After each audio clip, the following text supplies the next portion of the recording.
Hello guys, welcome to my YouTube channel make maths easy. आज के इस video में हम बात करेंगे कि तद्भव शब्दों की पहचान कैसे की जाए। इससे पहले मैं हिंदी का एक वीडियो बना चुका हूं और इसमें मैंने आपको बताया है कि तत्सम शब्दों को कैसे पहचाना जाता है। Target super TET 2020। Super TET 2020 से संबंधित जो भी मटेरियल होगा वो आपको इस चैनल के माध्यम से उपलब्ध करा दिया जाएगा। अगर आप सुपर टेट 2020 की तैयारी कर रहे हैं तो इस चैनल को सब्सक्राइब कर लीजिए और बेल आइकन को दबा लीजिए। तो चलिए स्टार्ट करते हैं। देखिए, पहला जो तरीका है पहचानने का वो ये है कि उच्छिप्त व्यंजन वाले शब्द जो भी होते हैं वो सारे तद्भव शब्द होते हैं। उच्छिप्त व्यंजन तो आपको पता है कि इनकी संख्या कितनी होती है, 2 होती है, और ये 2 होते हैं ड़ा और ढा। देखो, एक इन दोनों व्यंजन की खास विशेषता ये होती है, या तो ये शब्द के अंत में प्रयोग होंगे, ठीक है, या फिर शब्द के बीच में प्रयोग होंगे। इनका शब्द के प्रारंभ में कभी प्रयोग नहीं होगा। ये इनकी विशेषता होती है। जैसे सड़क, सड़क क्या है, इसमें ड़ा आ गया, उच्छिप्त व्यंजन आ गया तो ये तद्भव होगा।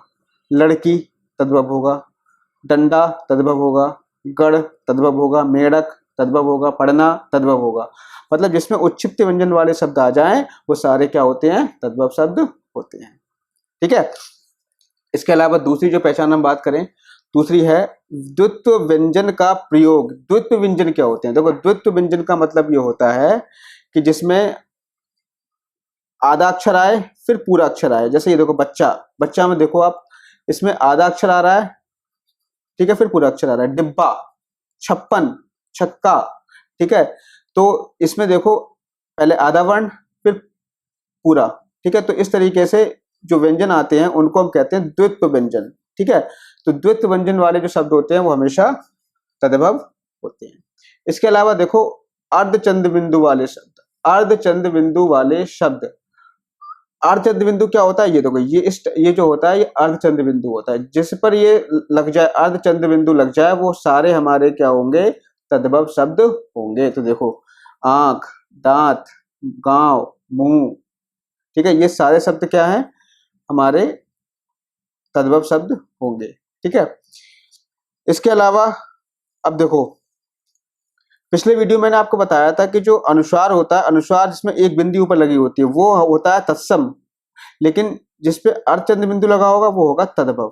तो ये अंधेरा तद्भव, अंधकार क्या है, अंधकार तत्सम है, क्योंकि इस पे अनुस्वार है और इस पे अर्धचंद्र बिंदु लगी है, इसीलिए ये तद्भव है, ठीक है। इसके बाद देखो, यदि कोई शब्द में हिंदी के प्रत्यय का प्रयोग हो, जैसा कि मैंने आपको बताया था, तत्सम में क्या देखते हैं कि जिस शब्द में संस्कृत के प्रत्यय या उपसर्ग का प्रयोग हो तो वो होता है तत्सम।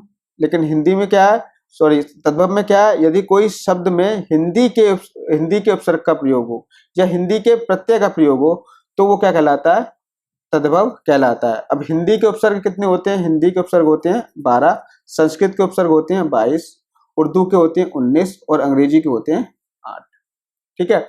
अब देखो कैसे पहचानेंगे, ये देखो, निडर, नी, नी किसका है, हिंदी का है, उपसर्ग है, तो निडर हो गया तद्भव। निकम्मा, नी, नी उपसर्ग है इसमें, ये किसका उपसर्ग है, हिंदी का उपसर्ग है, तो ये हो गया तद्भव।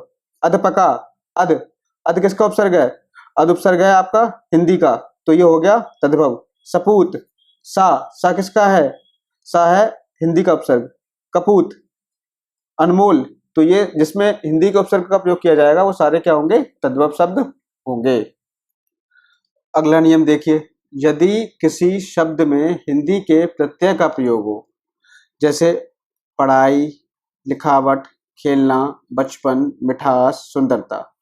अब देखो, पढ़ाई, आई जो प्रत्यय है वो किसका है, हिंदी का है, ठीक है। लिखावट, अवट, तो वट किसका प्रत्यय है, हिंदी का है। खेलना, बचपन, इन सभी में हिंदी के प्रत्यय का प्रयोग हुआ है, इसीलिए ये सारे शब्द जो होंगे तद्भव होंगे, ठीक है। इसके अलावा देखो, छठा नियम क्या है, हिंदी की क्रिया अर्थात धातु से बने शब्द, जैसे जाकर, तैराक, पीना, पढ़ाई, जो हिंदी के धातु से शब्द बनते हैं, ठीक है। जैसे जा, तैरना, पीना, ठीक है, पढ़, तो ये हिंदी की धातु होती है ना, हिंदी की क्रिया होती है, तो हिंदी क्रिया है जैसे जा, तो जा में कर लगाते हो, जाकर। जो शब्द बनते हैं हिंदी की क्रिया धातु से वो हमारे होते हैं तद्भव शब्द। अगला देखो, सरल, सुगम, आसान वर्तनी व उच्चारण वाले शब्द भी क्या होते हैं? तद्भव शब्द होते हैं। जैसे आग, सूरज, रात, काज, खेत, ये सब क्या है? हमारे तद्भव शब्द हैं। अगली पहचान देखिए, हिंदी के कवि, लेखक व उनकी रचनाओं में प्रयुक्त होने वाले शब्द। हिंदी के जो भी कवि हैं, लेखक हैं, उनकी जो रचनाएं होती हैं उनमें वो मोस्टली तद्भव शब्दों का प्रयोग करते हैं। जो शब्द आधुनिक समय में अधिक मात्रा में प्रयोग हो रहे हैं वो भी शब्द कौन से हैं? तद्भव शब्द की श्रेणी में आते हैं। जैसे आग, खेत, मोर, गधा, कुत्ता, ये सब क्या है? तद्भव शब्द हैं।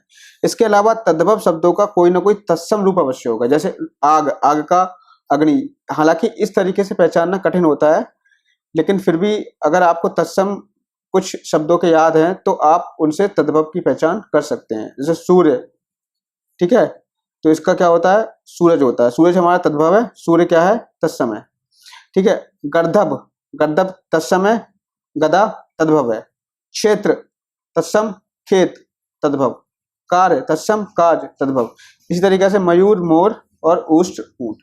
तो ये हो गई तद्भव शब्दों की पहचान। अब अगले वीडियो में हम बात करेंगे देसी शब्दों की पहचान कैसे की जाए। जो देसी शब्द होते हैं जिनको हम हमारी लोकल भाषा में हम यूज करते हैं वो हमारे होते हैं देसी शब्द। जैसे हम जो आम बोलचाल की भाषा में यूज कर लेते हैं उनको हम देसी शब्द कहते हैं। तो आज के वीडियो में इतना ही रखेंगे, मिलेंगे नेक्स्ट वीडियो में। Thank you, have a nice day.